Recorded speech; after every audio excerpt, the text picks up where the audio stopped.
ఇందూర్ అన్నదాతల చిరకాల స్వప్నమైన పసుపు జాతీయ బోర్డును కేంద్ర హోంమంత్రి అమిత్ షా ప్రారంభించారు.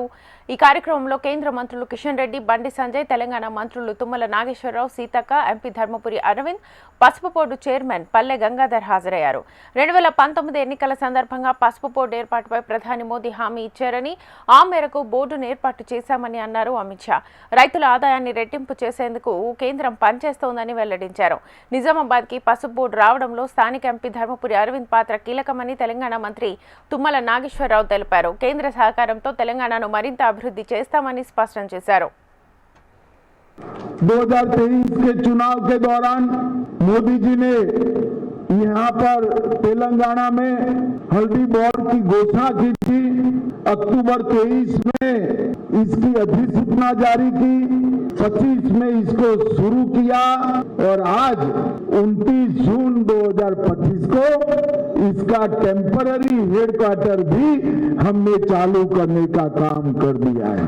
और अब हल्दी बोर्ड विधिवत रूप से चालू करने के बाद हल्दी के किसान बिचौलियों के भरोसे नहीं रहेंगे। पैकिंग, ब्रांडिंग, मार्केटिंग और एक्सपोर्ट, ये पूरी चैनल ये अपना हल्दी बोर्ड प्रस्थापित करेगा।